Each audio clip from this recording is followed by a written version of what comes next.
Hello Libra, welcome to Guruma Hindi tarot. और ये reading है उनकी करंट फीलिंग्स के बारे में। तो ये रीडिंग उस पर्सन के बारे में है जिसके बारे में आप सोच रहे हैं या वीडियो देखते वक्त एंड जानना चाहते हैं, जिसकी भी फीलिंग्स आप ओके।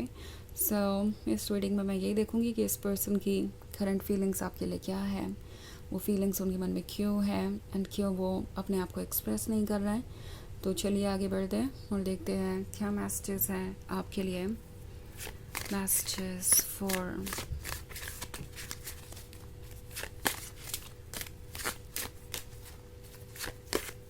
Libra.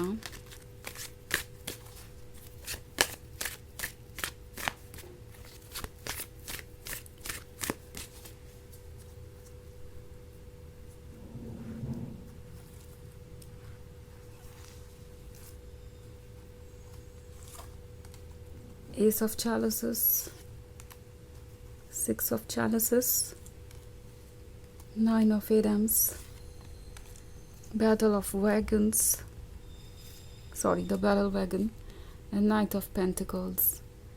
ओके, सो हमारे पास है six of chalices. Six of chalices एक पुरानी याद को दर्शाता है, पुराने फेज़ को दर्शाता है जो आपने साथ में कभी जिया था। पॉसिबली ये आपके एक्स हो सकते हैं, यह हो सकता है कोई ऐसा पर्सन जो आपके बहुत क्लोज था। कहने के लिए वो खुद को आपका फ्रेंड बताते थे, बट उनका हमेशा आप पे क्रश था और ये आपने नोटिस भी किया। या पॉसिबली कोई ऐसा पर्सन जो आपसे अभी ज़्यादा मिला ही नहीं, एक दो बार मिले आप और उसके बाद फिर आपके बीच में दूरी आ गई बिकॉज़ वो शायद कहीं और रहते हैं, किसी और स्टेट में या किसी और देश में या कुछ ऐसा ही। बट ये जो भी दूरी आई इसके वजह से ये आपको और ज़्यादा मिस कर रहे हैं। ओके, चाहे दूरी का कारण ब्रेकअप हो, कोई लॉन्ग डिस्टेंस रिलेशनशिप हो, या अपनी फीलिंग्स को ना कह पाना हेजिटेशन के कारण या किसी बाउंडेशन के कारण, ये जो भी दूरी है इस पर्सन को बहुत परेशान कर रही है। वो पुरानी बातों को मिस करते रहते हैं। जितना भी टाइम उन्होंने आपके साथ स्पेंड किया वो टाइम इनके लिए एक लाइफ का सबसे खूबसूरत दौर था। ओके, एंड नाइन ऑफ एथम्स के होने का मतलब है कुछ ऐसा है जो ये पर्सन रिग्रेट कर रहा है। उन्हें लग रहा है कि वो सही समय पे सही डिसीजन नहीं ले पाए, जैसा कि अक्सर उन्होंने अपनी ज़िंदगी में किया है। उन्हें लग रहा है कि उनके कुछ नहीं कहने की वजह से या सही वक्त पे कुछ एक्शन ना लेने की वजह से आज आप दोनों दूर हैं।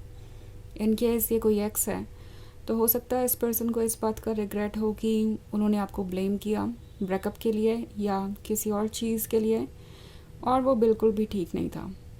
ओके, द बैटल वैगन का कार्ड है। तो अभी भी ये पर्सन कंफ्यूज है, वो आपसे दूर नहीं रहना चाहते। ओके, वो चाहते हैं कि वो आगे बढ़े, आपके क्लोज आए, बट देन फिर सोचने लगते हैं कि क्लोज आने का कोई मतलब भी है क्या, वाकई में आप उन पर ट्रस्ट करेंगे। उसके बाद है नाइट ऑफ पेंटिकल्स। तो ये पर्सन डिसीजंस नहीं ले पा रहा है।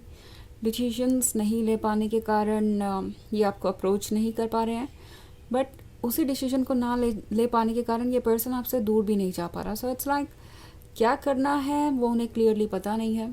ना तो वो आपसे दूर रह पा रहे हैं, ना ही वो आपके पास आ पा रहे हैं। सो उसका रिजल्ट ये हो रहा है कि ये नाइट ऑफ पेंटिकल्स वाली एनर्जी में है। ये खुद को कितना भी रोके धीरे धीरे आपकी तरफ बढ़ रहे हैं, पर ये प्रोग्रेस बहुत स्लो है, इसलिए आपको अभी तक कोई असर दिखाई नहीं दे रहा। ओके, एंड ये जल्दीबाजी में है भी नहीं। उन्हें नहीं लगता कि वो अभी कोई भी डिसीजन ले पाए हैं, तो उन्हें कुछ भी अभी आपको ऑफ़र करना चाहिए। बट देन फिर ये भी सोचने लगते हैं कि कहीं अगर उन्होंने आपको कमिटमेंट नहीं दिया, आपको ये भरोसा नहीं दिलाया कि वो अभी भी इंटरेस्टेड है और इस रिलेशनशिप को बचाना चाहते हैं, अपनी फीलिंग्स को अगर नहीं कन्फेस किया, अपना लव नहीं शो किया, तो डेफिनेटली वो आपको लूज़ कर देंगे। ओके, और एस ऑफ चैलिसेस का कार्ड है। तो ये पर्सन अब जब पुरानी बातों के बारे में सोचता है, आप दोनों के रिलेशनशिप के बारे में सोचता है, जिस तरीके से आप दोनों ने टाइम स्पेंड किया एक दूसरे के साथ, उसके बारे में सोचता है, तो एक चीज़ उन्हें बिल्कुल क्लियर हो जाती है कि आपके साथ ही उनकी लाइफ ब्यूटीफुल थी। आपके जाने के बाद ना उनके लाइफ में लव है, ना लाइट है, ना कोई होप है। ओके। तो आप उनके लिए एक गिफ्ट थे, एक ऐसा गिफ्ट जो वो हमेशा से चाहते थे और उन्हें मिला भी, बट देन इस गिफ्ट को वो अप्रिशिएट नहीं कर पाए और आज वो रिग्रेट कर रहे हैं। 9 ऑफ एथम्स के होने का क्लियर मतलब यही है कि ये पर्सन रिग्रेट कर रहा है अपने एक्शंस को, नहीं समझ पा रहा कि उन्हें क्या करना चाहिए क्या नहीं, और स्टक है। Okay.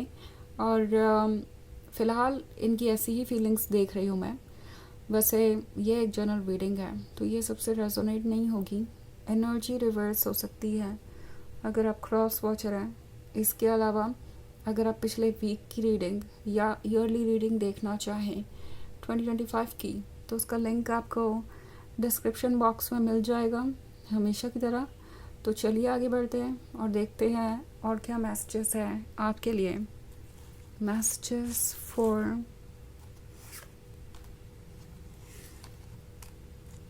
Libra, the Haunt God, the Wheel of the Year, the Moon, the Sid, and the Seven of Chalices. Okay. So हमारे पास है the Wheel of the Year. The Wheel of the Year है तो ये यही उम्मीद कर रहे हैं कि सब कुछ खुद ब खुद बदल जाए। ओके। द हॉन्ट गॉड का कार्ड है। सो इनकी सोल इनसे कह रही है कि जो इनका हिस्सा था वो इन्होंने खुद ही खुद से अलग कर दिया और अब उन्हें दोबारा खुद से कनेक्ट होने के लिए आपको फिर से ढूंढना होगा। इट्स लाइक उनकी सोल उन्हें कई तरीके के मैसेज दे रही है। इनफैक्ट द सिड का कार्ड इसीलिए है यहाँ पे। इनका जो हायर सेल्फ है वो इन्हें बताने की कोशिश कर रहा है कि इन्हें कहाँ पे वर्क करना है। इट्स लाइक इनका शैडो साइड क्या है, इनकी मिस्टेक्स क्या है, उन्हें कहाँ पे वर्क करना है और कैसे अपनी लाइफ को आगे शेप करना चाहिए।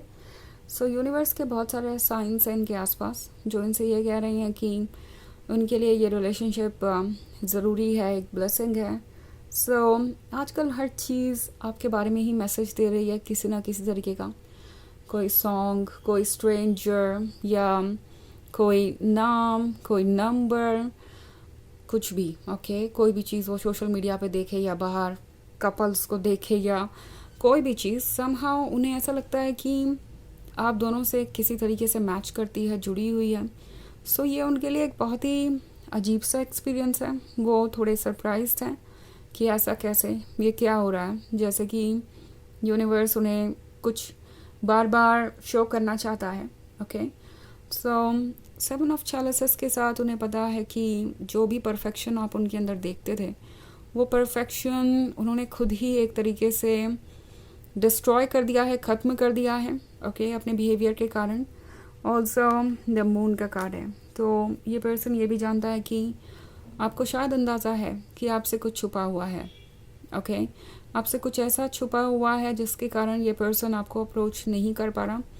मे बी इन्होंने डिस्कस नहीं किया कि कौन सी चीज़ इन्हें रोकती है। शायद ये अपने ईगो के वजह से रुके हुए हैं या इनके लाइफ में कोई बाधा है, उन्हें लगता है कि इस बाधा को वो रिमूव नहीं कर सकते, आपके क्लोज नहीं आ सकते, उन्हें नहीं लगता कि वो इस रिलेशनशिप को आगे बढ़ाने के लिए प्रिपेयर्ड है। तो जो कुछ भी आपसे छुपा हुआ है उनकी सोल उनसे कह रही है कि उन्हें कुछ भी नहीं छुपाना चाहिए, उस पर वर्क करना चाहिए। अगर कोई इशू है भी तो भी उसे डिस्कस करके उसका सॉल्यूशन निकाला जा सकता है, बजाय उस इशू से भागने के या आपको अवॉइड करने के।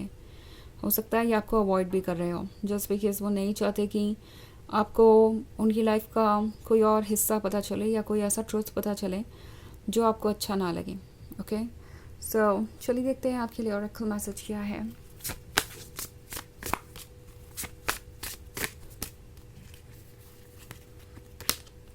Sunflower, turn towards the light and grow. तो ये वक्त है अपने अंदर की पॉजिटिव थॉट्स को सुनने का। ओके। अपने अंदर की पॉजिटिव थॉट्स और इंट्यूशन को सुनिए और ग्रो कीजिए। ये वक्त नहीं है कि आप एक जगह पे रुके रहें और किसी चीज़ पे इतना ज़्यादा अपना टाइम और एफर्ट लगाए जो आपको कोई रिज़ल्ट नहीं दे रही। आप अपने ऊपर फोकस कीजिए, आप ग्रो कीजिए और इस पर्सन का काम है खुद पे वर्क करके खुद को ग्रो करना। ये आप नहीं कर सकते। सो आप इसकी टेंशन मत लीजिए, आप सिर्फ अपने बारे में सोचिए एंड जितना ज़्यादा आप ग्रो करेंगे आप अपने लिए उतना ही अच्छा अट्रैक्ट कर पाएंगे अपनी लाइफ में। तो ये है रीडिंग इस बारे में कि उनकी करंट फीलिंग्स क्या है। आई होप आपको अच्छी लगी होगी। Thanks for watching, till next video, bye.